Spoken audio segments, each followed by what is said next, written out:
Steve Leisman, CNBC. Thanks for taking my question, Mr. Chairman. Earlier this week, the president said we are not going to be in a recession. So I have two questions off of that. Do you share the president's confidence in not being in a recession? And second, how would or would not a recession change policy? Is it a bright line, sir, where contraction of the economy would be a turning point in policy, or is there some amount of contraction of the economy the committee would be willing to abide in its effort to reduce inflation? I see nothing. I know nothing.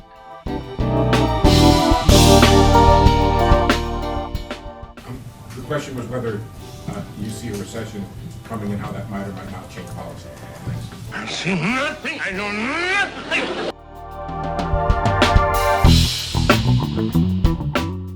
Build a little bit on what Steve was asking. Do you believe the United States is currently in a recession? Will the GDP reading tomorrow affect that judgment one way or the other? And has your assessment of the risk of recession changed any in recent weeks? I know nothing. Nothing.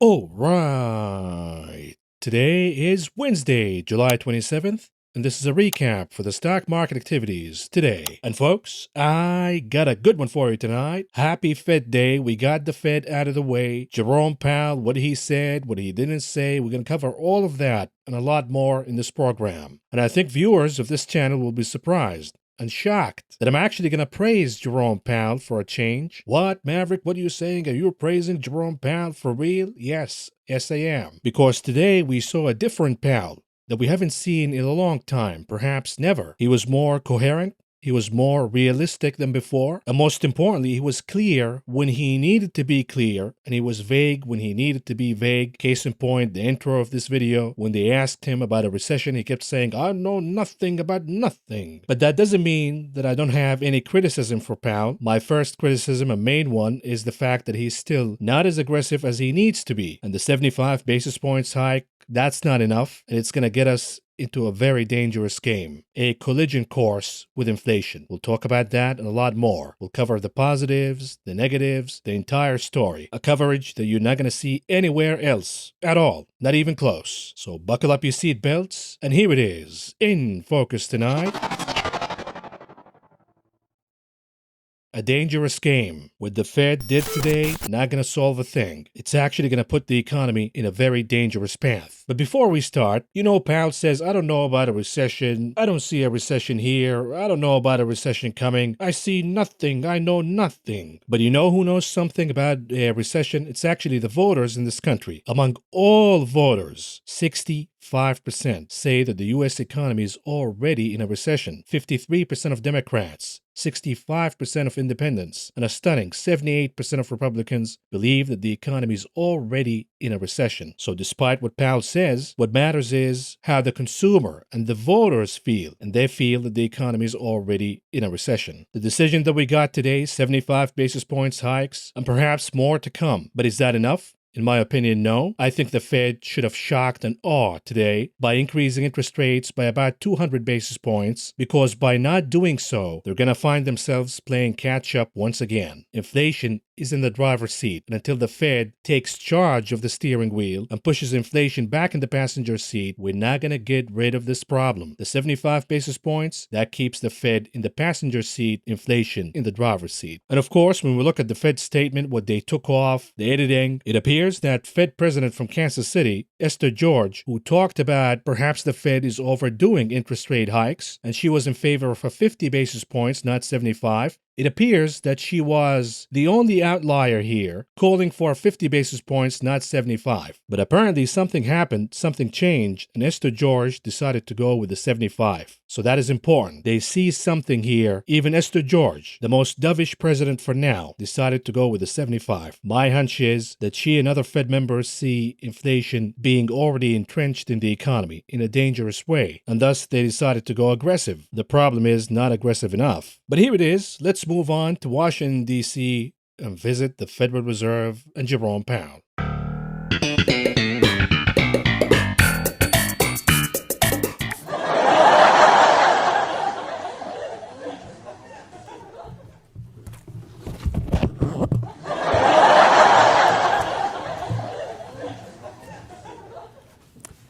Good afternoon.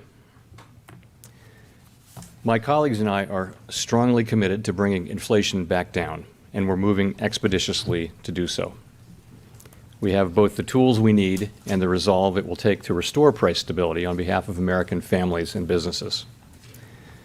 The economy and the country have been through a lot over the past 2.5 years and have proved resilient. It is essential that we bring inflation down to our 2% goal if we are to have a sustained period of strong labor market conditions that benefit all. From the standpoint of our congressional mandate to promote maximum employment and price stability, the current picture is plain to see. The labor market is extremely tight, and inflation is much too high. Okay, I'm going to stop being mean to Powell. I promise to be nice. I'm going to be nice as I can. We're going to decode the conference today in few points. We start with point number 1, the September meeting. Why the September meeting? What is the importance of the September meeting? We knew ahead of time that the Fed will do the 75 basis points, not 100 basis points. So that is not a surprise. The market wanted to hear what the Fed is thinking about September. Here it is, Jerome Powell on the September meeting and interest rate hikes. Take a look.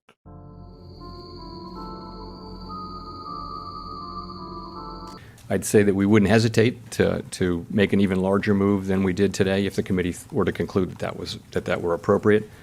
That was not the case at this meeting. There was very broad support for the move that we made. You mentioned the June meeting. We had said many times that we were prepared to move more aggressively if inflation continued to disappoint. And that's why we did move to a more aggressive pace at the June meeting, as we said we would do. At this meeting, we continued at that more aggressive pace as inflation has continued to disappoint in the form of the June CPI reading. And it's also worth noting that these rate hikes have been large and they've come quickly, and it's likely that their full effect has not been felt by the economy. So there's probably some additional tightening, significant additional tightening in the pipeline. So where are we going with this? I think the committee broadly feels that we need to get policy to at least to a moderately restrictive level. And maybe the best data point for that would be what we wrote down in our SEP at the June meeting. So I think the median for the end of this year, the median would have been between 3.25 and 3.5. And then people wrote down 50 basis points higher than that for 2023. So that's, even though that's now 6 weeks old, I guess, that's the most recent reading. Of course, we'll update that reading at the September meeting in 8 weeks. So that's how we're thinking about it. As I mentioned, as it relates to September, I said that another unusually large increase could be appropriate, but that's not a decision we're making now. It's one that we'll make based on the data we see, and we're going to be making decisions meeting by meeting. We think it's time to just go to a meeting by meeting basis and not provide the kind of clear guidance that we had provided on the way to neutral. But at the same time, I would say that's probably the best estimate of where the committee's thinking is still, which is that we would get to a moderately restrictive level by the end of this year, by which I mean somewhere between 3 and 3.5%, and that the committee sees further rate increases in 2023. As I mentioned, we'll update that, of course, at the September meeting, but that's really the best I can do on that. Now, a few points to unpack here. The hawkish statement was that he will not hesitate to do an unusually large, quote-unquote, interest rate hikes in September if the data merits that. So that is the hawkish side. But he balances the hawkish side with the dovish side by saying, number one, that the Fed is going to go meeting by meeting. They're not going to issue clear guidelines whatsoever. He's going to go meeting by meeting depending on the flow of data. Market bulls in the stock market, they like that. They don't want to see the Fed and Jerome Powell doing any autopilot interest rate hikes. Number two, Powell balances his hawkish side when he said he will not hesitate to do another unusually large interest rate hike in September by acknowledging that there is a lag in all of these interest rate hikes. So this increase of the 75 basis points that he did today, that will show up perhaps in the fourth quarter later this year. And this also soothed the concerns among market bulls and economists, market observers, that maybe the Fed is not realizing that there is a lag in their interest rate hikes. Maybe that will lead them to overdo interest rate hikes by being too aggressive, and that will damage the economy more than it needs to be damaged and create a prolonged, deep recession. Well, now Powell says, no, I know that. I know there is a lag. And the damage that we're seeing so far, minimal as it is, we will see more of that because the interest rate hikes have a lagging effect. But there is another hawkish thing that he said. He mentioned that the target for the Fed funds rate by the end of the year would be at around 3.25 to 3.5 points. Now, market bulls and those who are buying the dip right now in the stock market and the economists who say we're going to have a soft landing, they actually believe that the Fed will cut interest rates by perhaps later this year or even earlier in 2023. Powell says the expectations for now, some in the Fed say that after the 3.25 to 3.5 points by the end of this year, we're going to have another 50 basis points in 2023. So no interest rate cuts. That is hawkish, but he balances that by saying we're going to make a final decision in the September meeting. He mentioned that this is the stance for now based on the June meeting, but that could change in September, hinting that the Fed might indeed cut interest rates in 2023. Now let's move on to Powell on slowing down the economy. Take a look.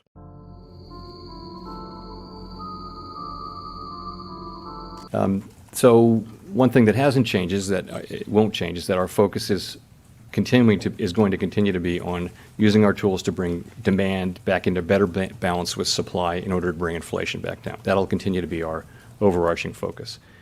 We think it's necessary to have growth slow down, and growth is going to be slowing down this year for a couple of reasons. One of which is that you're coming off of the very high growth of the reopening year of 2021. You're also seeing tighter monetary policy, and you should see some slowing. We actually think we need a period of growth below potential in order to create some slack so that the supply side can catch up. We also think that there will be, in all likelihood, some softening in labor market conditions, and those are things that we expect and we think that they're probably necessary if we were to have to get inflation, if we were to be able to get inflation back down on a path to 2% and ultimately get there. Once again, few points to unpack here. Point number one, he acknowledges that the Fed needs to bring demand down. He does not go as far as admitting that this inflation is a demand problem, not a supply problem. But the end result is the same. He's concentrating on bringing demand in the economy down to bring inflation down and allow the supply chain to improve. How are we going to do that, Mr. Powell? How are you going to bring the demand in the economy down? Well, he said by slowing down growth. He says we should expect below potential kind of growth, and we should see slack in the economy. Okay, so you want to bring demand down, and you say you're going to do that by bringing growth down. How are you going to bring growth down? Powell acknowledges by increasing unemployment higher. He did not say that verbatim, but he said softening in labor conditions. In other words, higher unemployment. Notice the contrast. In the previous meeting, Jerome Powell did not really acknowledge that we need higher unemployment to resolve the inflation problem in the economy. He actually said that we can do the soft landing by increasing unemployment slightly, perhaps to 4%, 4.5%, and inflation will go away. We can achieve that. Now he's being more realistic. Now he says, no. We got to bring demand down. We need to slow down growth in the economy. And we can only do that via increasing unemployment higher, softening in labor conditioning. This is a more realistic, a more clear and concise take by Powell that we haven't seen before. Let's see if he's going to continue in that path or not in the next point, which is what to look for as indicators that the economy is indeed slowing down as the Fed needs it to be. Take a look.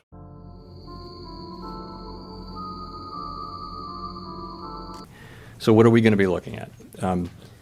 We'll be looking at the incoming data, as I mentioned, and that'll start with economic activity. Are we seeing the slowdown in economic activity that we think we need?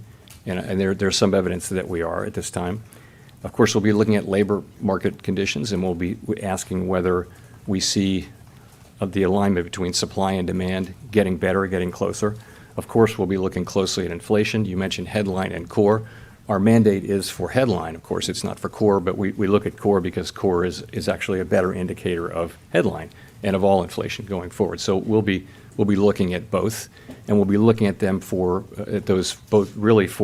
what they're saying about the outlook rather than just simply for what they say. So a few points here. Powell says we need to look for, number one, a slowdown in economic activity. And he acknowledges that we're already seeing some of that. Look at the PMIs, manufacturing, services, etc. Economic indicators all moving down. So we're seeing a slowdown in economic activity. Number two, he wants to see the supply and demand dynamic in the labor market improving. What does that mean? He means he wants to see job openings moving down. And this is the fallacy and the problem with Powell. I told you before in this program that I believe that the job openings number is fake. And this is the part where Jerome Powell speaks with both sides of the mouth. He said before that we need to see softening in labor conditioning, meaning higher unemployment in the economy. But now he hints that perhaps he needs to see job openings moving down. And I say that's not going to do it, Mr. Powell. Let's assume that the job openings number is real and it's not fake. Let's say a few small businesses, medium to large employers, remove some of those job openings because they want to slow down hiring. Now ask yourself a question. If we remove some of the job openings ads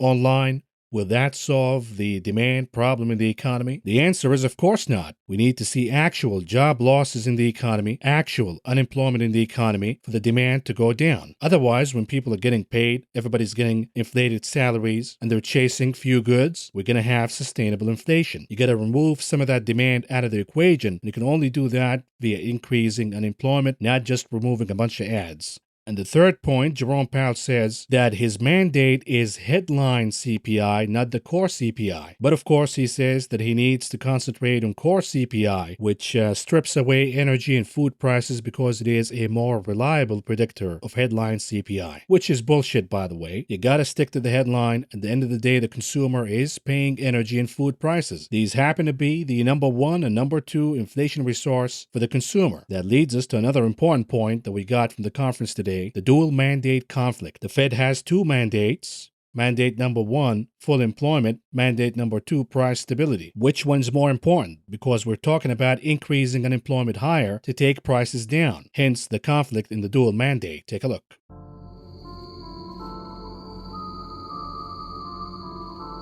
We, as I've said on other occasions, price stability is really the bedrock of the economy. And nothing works in the economy without price stability. We can't have a strong labor market without price stability for an extended period of time. We all want to get back to the kind of labor market we had before the pandemic, where differences between racial and gender differences and that kind of thing were at historic minimums, where participation was high, where inflation was low. We want to get back to that, but that's not happening. That's not going to happen without restoring price stability. So that's something we see as something that we simply must do, and we think that we don't see it as a trade-off with the employment mandate. We see it as a way to facilitate the sustained achievement of the employment mandate in the longer term. Particularly in regard to expectations, it's been said the last few months that the risks of doing too little outweighed the risks of doing too much. Does that remain the bias? So we're trying to do just the right amount, right? We're not trying to have a recession, and we don't think we have to. We think that there's a path for us to be able to bring inflation down while sustaining a strong labor market. As I mentioned, along with, in all likelihood, some softening in labor market conditions. So that's what we're trying to achieve, and we continue to think that there's a path to that. We know that the path has clearly narrowed, really based on events that are outside of our control, and it may narrow further. So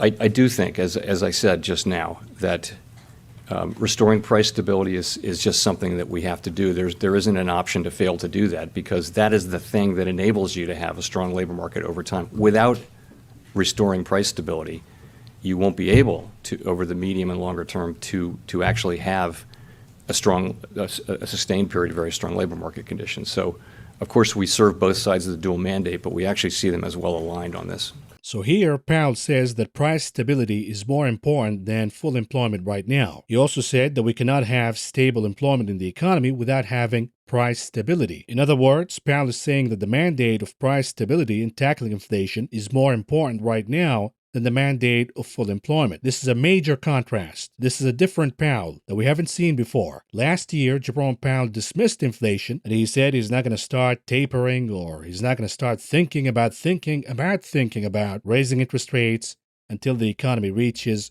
full employment. The new Powell, the July 2022 Powell, says, to hell with full employment, we cannot have sustainable full employment in the economy without having price stability. In other words, Powell is saying, for now, my number one focus is taking inflation down, even if that means higher unemployment in the economy. So all of you who say, hey, Maverick, you're being too negative, we're not going to see the tsunami of layoffs, Powell is not going to allow it. Well, here's Powell in his own words, and he says, I care more about taking inflation down, and if that means higher unemployment, so be it. There is a price to pay. This is a more coherent and realistic Powell that we haven't seen before. Continuing.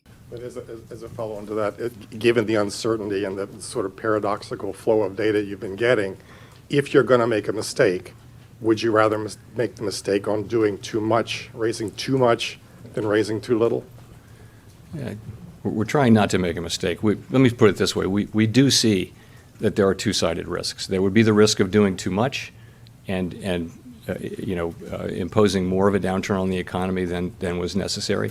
But the risk of doing too little and leaving the economy with this entrenched inflation, it only raises the cost. If you fail to deal with it in the near term, it only raises the cost of dealing with it later. So Powell still believes, even if he doesn't say it, he still believes in the soft landing, but he's also becoming more realistic by acknowledging that the path has narrowed in the soft landing fantasy. This is something that we haven't heard before from Powell. In the last meeting in June, he kept saying that soft landing is achievable. It could happen. Now he's being more realistic that perhaps we're not going to have a soft landing. Perhaps we will see a sizable increase in unemployment in the economy, and maybe that is the price to pay to take inflation down.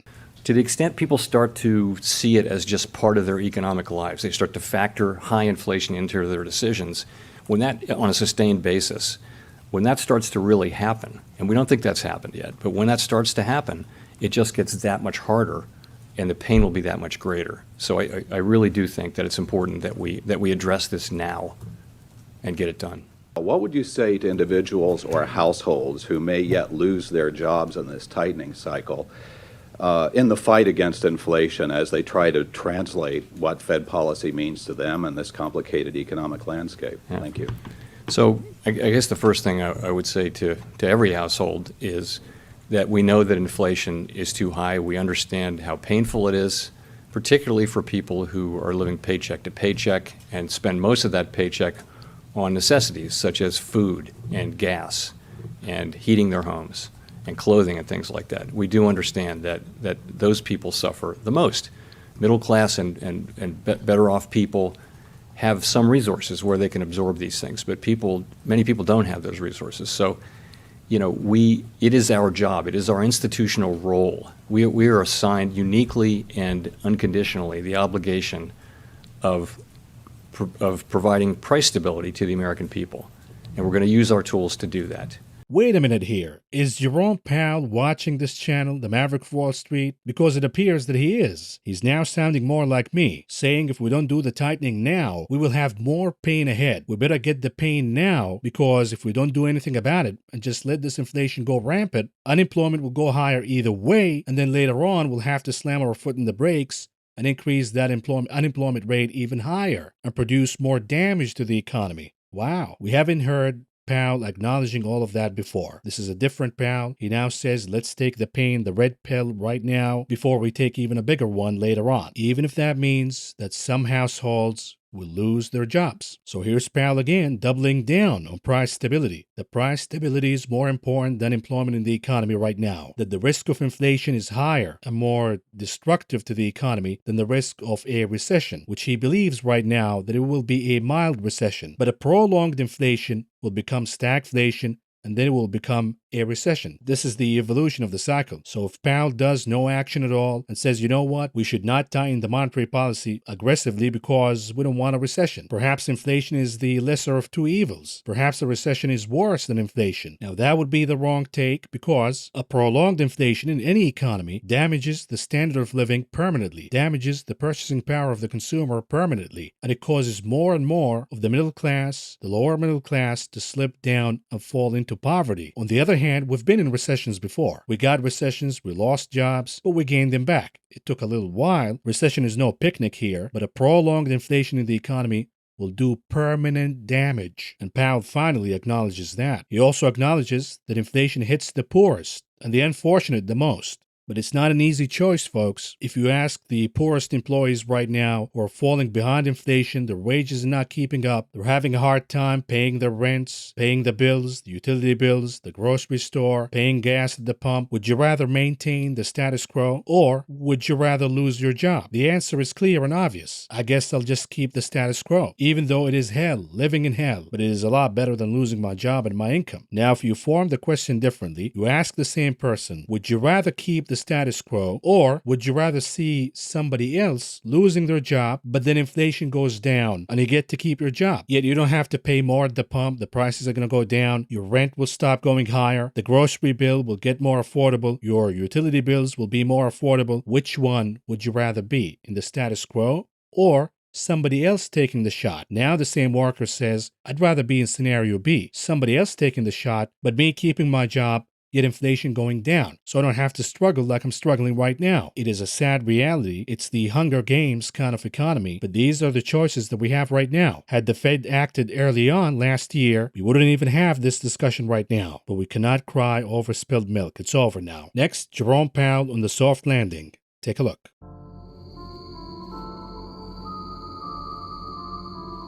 Sorry, what was a lot? Forecasts, how do bank forecasts of possible recessions, economies, does that affect the soft landing?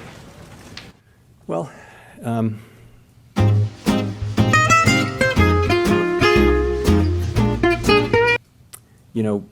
we've said since the beginning, I think, that having a soft landing is what we're aiming for. Of course, that has to be our goal. It is our goal, and we'll keep trying to achieve it. I do think events. At the beginning, we said it was not going to be easy. It was going to be quite challenging to do that. It's unusual. It's an unusual event. It's not a typical event, given where we are. If there is a path to it, and we think there is, it is the one I mentioned, that the labor market actually has such a large amount of surplus demand that you could see that demand coming down in a way that didn't translate into a big increase in unemployment, as you would expect in the ordinary course, because frankly the imbalance is so much greater. But we don't know that. I mean, this is a case of first impression.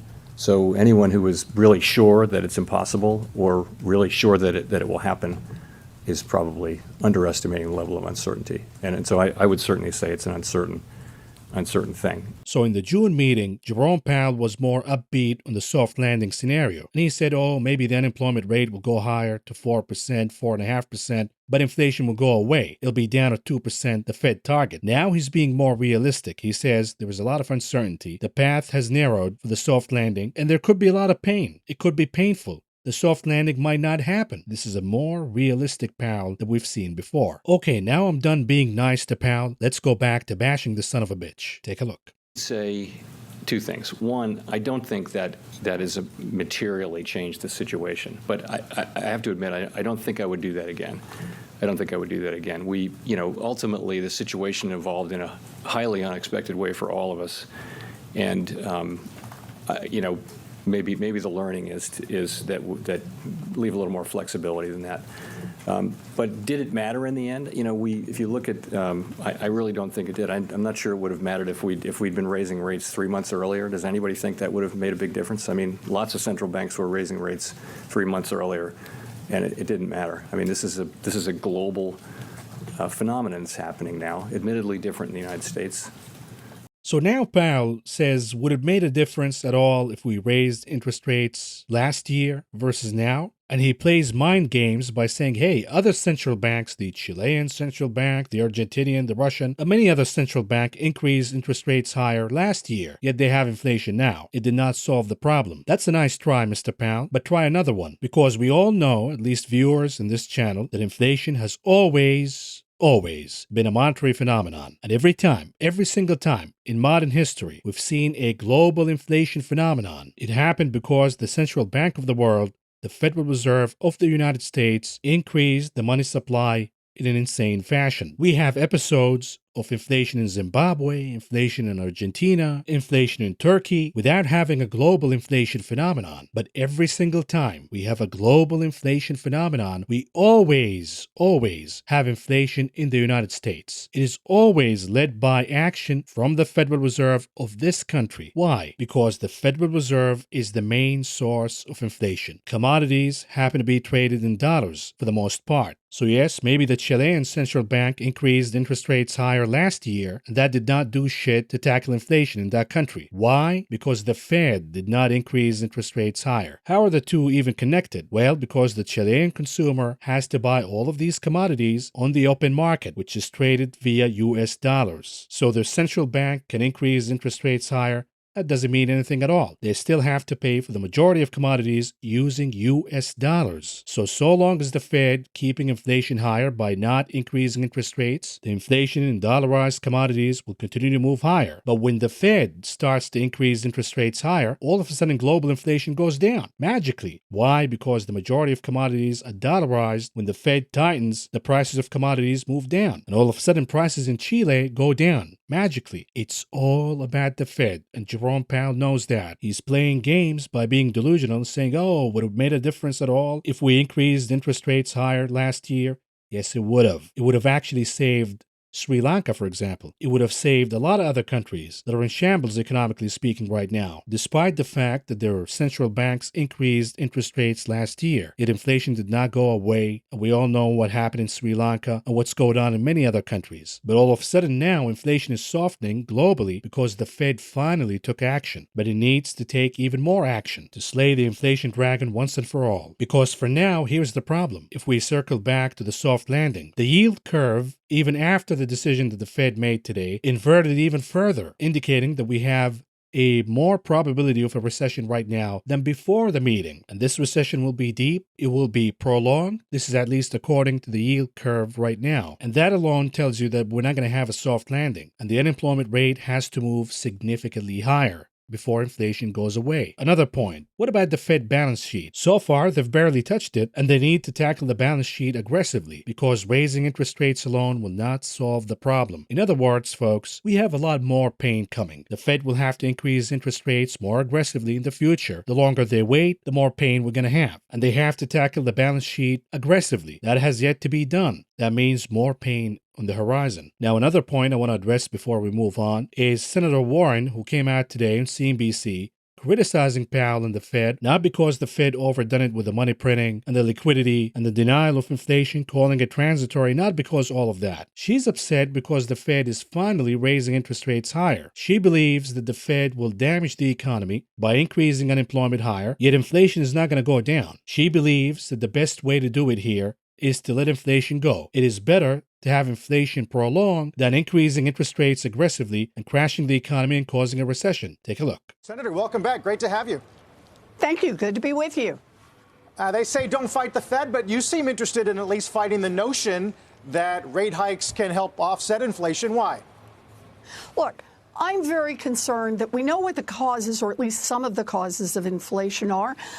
Supply chain problems, COVID outbreaks that continue around the world, Vladimir Putin invading the Ukraine, monopolies or near monopolies that are engaging in price gouging, and increases in the interest rate won't fix any of those. And Jerome Powell has actually admitted that in testimony before Congress. And yet he continues to drive forward with what so far have been historically fast, aggressive, high interest rate increases. So if it's not going to help bring down a lot of the prices in our economy, what it can do is actually pitch this economy into a recession. So I think that that's something the Fed should consider, and I think they should moderate this aggressive attack. Now, when did Senator Warren become a pro-Wall Street kind of person, right? I thought she's pro-middle class, pro the poor. What happened to that? Why is she all of a sudden pro-pumping the stock market again, not wanting the Fed to increase interest rates higher and tighten the monetary policy to take inflation down? Doesn't she care about the pain that the poor and the middle class are facing at the pump, paying rents, at the grocery store, paying utility bills? Doesn't she care about any of that? Doesn't she see the alarming signs that we're getting from companies like Walmart, for example, who cannot keep up with the pace of inflation anymore, and they're seeing their margins getting crushed, which means they're going to have to let go of employees either way? Doesn't she realize all of that? Oh, but I know. Inflation is not a demand problem. The Fed should not tackle the demand by increasing unemployment higher, because inflation is a greed problem. It's a corporate greed problem. The same corporations who cannot keep pace with this inflation, the same greedy corporations who are seeing their margins getting crushed because inflation is killing them. She believes that inflation is a problem because of the thing, even though 2 years have already passed. Most economies are already open. Most ports are already open. Most factories already open. Oh, and it's Putin's problem. It's the invasion problem. That's why we have inflation. The data suggests otherwise. Inflation has been a problem before the invasion. Look at commodities. Look at the CPI. Even the CPI was way above the Fed target of 2% way before the invasion. The senator is being delusional here, so I'm going to take her back to school. And not any school. One of the top school of economics, and the professor is none other than legendary economist Milton Friedman. Take a look. I just want to settle for once and for all the point that inflation is a monetary phenomenon. That proposition has been documented over and over again. We have evidence for the United States for over 100 years, for Great Britain for 200 years, for Sweden for 200 years. There has never in history been an inflation that was not accompanied by an extremely rapid increase in the quantity of money. There has never in history been an extremely rapid increase in the quantity of money without an inflation. Recently, we've heard that the inflation Wait a minute, isn't this Elizabeth Warren back in the day? Did she forget? Anyways. currently experienced in this country won't respond to monetary restraint because it's cost-push inflation and not demand-pull. What response would you have to that analysis, if any? It's another example of the people who produce the inflation trying to find scapegoats for their own deficiencies. Of course the inflation will respond to monetary restraint. There is no such thing as cost-push inflation, except in the form of the delayed effect of monetary inflation. If you have a monetary inflation that starts to push up prices, it tends to hit retail and wholesale prices first, the prices you and I pay. It's only later that it works its way through costs. But then costs fall behind prices, and there's a make-up period. And during that period, you have what looks like cost-push inflation. But there has never been an inflation in history that didn't respond to monetary restraint. If you look at American experience, it responded to monetary restraint. If you take that roller coaster I was telling you, on each occasion, the slowdown in the rate of inflation was preceded by a slower rate of monetary growth. And you have much more dramatic examples of that. Most dramatic example from American history of how inflation responds to monetary restraint was one that was once dug up by a student of mine when he was writing a dissertation on inflation in the Confederacy during the Civil War. And in the later parts of that war, you know, the South financed the war almost entirely by printing press money. And the rate of inflation during the Civil War in the South, I don't know, got up to something like 4 or 5% a month or more. But at one point in the later part of the war, the Northern Army overran the place in the South where they were printing money. And for 2 weeks, the printing presses couldn't operate. And lo and behold, within 2 weeks, the inflation stopped.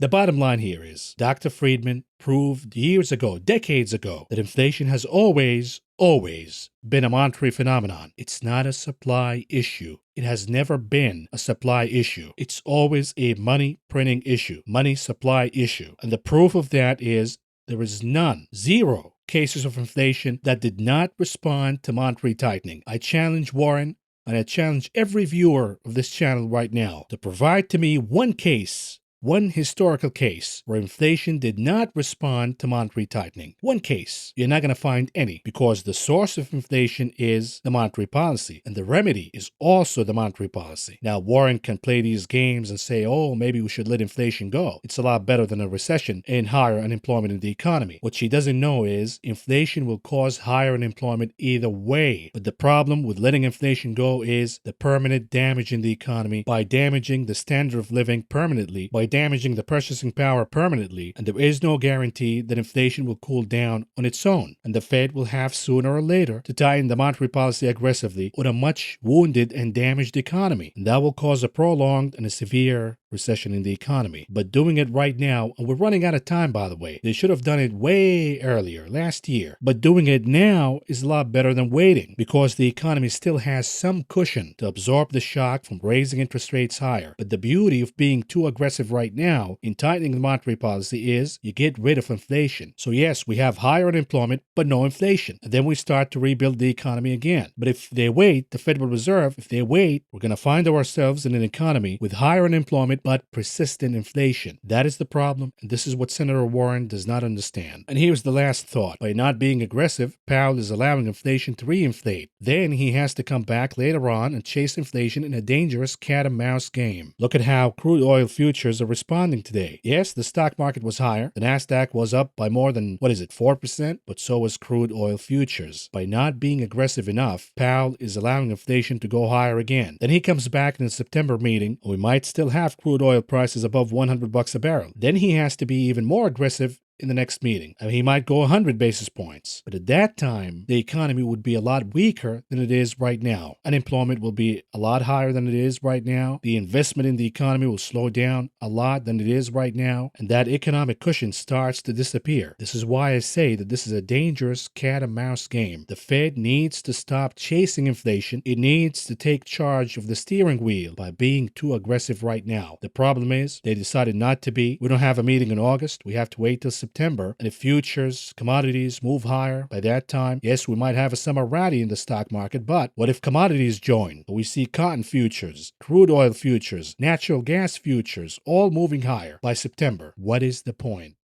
Anyhow, folks, covering the conference took too long, so I'm going to skip the majority of the regular stock market coverage, but let's do some charts and then wrap it up. We start with SPY, the S&P 500, 30 minutes chart. What's going on here? We talked about the negative formation of a head and shoulder. This is what the bears were betting on. They got their wish. The chart broke the support of 393.16, but we talked about the Powell boost and how the Powell boost could cancel the negative formation of the head and shoulder. This is exactly what we got today. But it wasn't only that. It was the earnings from Microsoft and Alphabet being a little better than feared, and that popped the future overnight. We got a gap higher, and then the cherry on top was the Powell boost. But here's the problem. Technically speaking, the chart got very overbought, as you can see from the RSI. We also have a fundamental problem. Meta reported after the bell, and the stock is down last time I checked by 3 to 4%. Now, in the grand scheme of things, Meta is not a big deal. If it goes 3-4%, so what? But in all likelihood, it will produce a pullback on the charts. And if that happens, we have support at 398. Even if 398 doesn't hold, we have 393.16. But if that one is lost, then we got a problem. Because why erase the Powell boost? Why erase the pop from Alphabet and Microsoft? Only two reasons would do that. Number one, if Apple crashes tomorrow after the bell. Number two, if the market digests Powell commentary and realizes that it is more hawkish than expectations, and today's reaction was a knee-jerk reaction, I doubt that the market is going to come to that conclusion because it is clear that while Jay Powell was hawkish in some of his commentary, the bottom line and the most important thing was the September meeting. He did not commit to anything at all. He said he's going to be data dependent, and in all likelihood, the CPI for July will be lower month over month, and therefore the expectations will be, at least for now, that the Fed is not going to be as hawkish as it is right now. It might do 50, even 25 basis points in September. So the only hurdle that I see for now is Apple. If Apple crashes after earnings, that would be a problem. Other than that, my assumption is even if the chart goes down, we will see the dip buyers showing up right away. Now, here's the daily chart for the SPY's futures, the continuous contract, and the good news for the bulls. Number one, the volume remains below average. Number two, the momentum indicators remain positive. Number three, the chart recaptured an important support, which happened to be 3,960. For now, the bulls are in charge. The bears are not going to be in charge until more damage happened to the chart, and that is a long way from here. The chart has to lose the support of 3,720.5 before we say that now the bears are in charge. What about the Q's 30 minutes chart for the Nasdaq? What's going on here? The Powell boost took care of the head and shoulder formation along with the pop from Alphabet and Microsoft. That was good enough to pop the chart above the important resistance, now support 297.5. The chart went all the way to the next resistance at around 307.41, but then it pulled back. Now it got really ridiculous on the RSI. It got really overbought, overextended, and that merits a pullback. But even if we have a pullback, let's say it goes back all the way down to 304, 305, even 300, no damage done. And while Meta is down 3 to 4%, the dip buyers could pick it up right away. The problem is if Apple crashes, that is too big to fail. And if it does, then we could see severe damage in the chart. When we talk about severe damage, it means losing 297.5 of support. If that happens, then the bears are starting to take charge. But for now, the formation is bullish. Here's the daily chart for the continuous contract for the Nasdaq. What's going on here? The volume remains below average. That's point number one for the bulls. Point number two, the momentum indicators remain positive for now. Point number three, the chart recaptured an important support that is 12,207. All in all, the bulls are still in charge. The pattern still of higher lows. No damage done whatsoever here. Until we see damage of losing more support lines and forming a lower low, the bears are not in charge. What about the IWM? What's going on here? It got out of range. The support was 178.60. The resistance at around 182.81. But the same problem that we got in the SPY and the Qs is apparent here. The RSI is getting way overextended, meaning we should see a pullback. The question becomes, will the dip buyers show up and buy the dip? That is the likely scenario for now, unless we have a headwind that comes out of the blue. Think about it. What headwinds do we have right now? I can only see Apple earnings, but that's about it. It's going to take a while for the next CPI. The market has the all clear to rally right now, unless Apple bombs. We got Netflix out of the way. We got Microsoft out of the way. We got Google out of the way. We got the Fed out of the way. We only have Apple and Amazon, but Apple is more important than Amazon. We have some damage after the bell in the small caps, in names like Teladoc, for example. That could push the chart down, but my hunch is the dip buyers will show up again now that the Fed is out of the way. But the most important chart to watch is the dollar index. It went down today, but not by enough. We need to see the dollar flushing down, indicating that the hawkish rhetoric for now by the Fed is over until September. But if the dollar pops higher again, then we got a problem. And this problem is the market looked back, realized that the reaction that we got today was a knee-jerk reaction, and the Fed was actually more hawkish than expectations. I don't see that, but you never know how the market is going to react. For now, it appears that the dollar is indeed losing ground. And this is good for gold. Gold got a pop higher, not a significant one, but we're seeing the bull flag playing out. We're seeing the momentum indicators firming up, the RSI, the MACD. The next resistance is 1,763. A closing above that by the end of the week will be a major victory for gold. What about Brent oil? What's going on here? 4 hours chart. The reverse head and shoulder formation is still here. The chart made it above the important resistance, now support of 105.84. Can it build on the gains? The answer is yes, because Powell gave the green light for commodities to move higher. Not just commodities, but also stocks. Powell said, I'm done for now. We're going to take a break for August, see you again in September, and they did not do the 100 basis points. A lot of traders are going to read that as a permission for inflation to reinflate again, and therefore buying crude oil futures. What about a daily chart for the 10-year yield? What's going on here? Notice that the 10-year did not flush down big, and it did not pop higher big either. This is exactly what market bulls need to see. No significant moves whatsoever, just consolidation for now, and preferably more firming in the yield curve, more steepening. That has yet to be seen, but for now, a cooling down in the positive momentum in the 10-year yield will be good for market bulls because it indicates that the market is not really sure whether we have a slowdown in growth, a slowdown in inflation, a pop higher again in inflation, more rate hike expectations, consolidation is the best way for market bulls right now. Likewise, the TLT weekly chart, it was down today, lost a lot of ground, but the week is still young. We have 2 days till the closing, and market bulls might read this as good news. What does that mean? Money coming out of bonds, yet not causing the 10-year yield to pop higher, but that money's coming out, and where is that money going to go? It's going to go into equities, buying the dip in the NASDAQ, the software names, the high multiple names, because we don't have the Fed for at least a month or so to push these valuations down again. This is the assumption for now. We need to see whether the market reaction was a knee-jerk reaction or not. But most importantly, we need to get Apple out of the way. Apple needs to deliver tomorrow. If it doesn't, if it crashes, we see Apple after hours down 5, 6, 7%, that would be a major problem. But for the TLT for now, if we have risk on in the equities market, the assumption is money will come out of bonds, and the TLT should move down. Yet the technicals for now suggest that the chart has plenty of room to move higher. It was severely oversold, but we should see at least more short covering. So there is a conflict here. On one hand, the tailwind is short covering in the TLT. The headwind is money coming out of bonds back to the equities market if we have risk on. We'll see what happens, but for now, the VIX 4 hours chart. We got the bull flag, it played out, it got us above 24.29, but the VIX once again lost that support by the end of the day. We'll look at the MACD indicator. It remains positive for now, but it is a lagging indicator. Perhaps by tomorrow, if we see the dip buyers showing up again, we see Meta recovering, we will see red impressions in the histogram of the MACD from a 4 hours perspective on the VIX. That would be a confirmation that we have a summer rally ongoing, and the VIX should move down to the next support of 20. But I personally would not feel safe until Apple's earnings are out of the way. Here's the VXN, the VIX for the NASDAQ, a different picture here entirely. This is a 4 hours perspective. Unlike the actual VIX,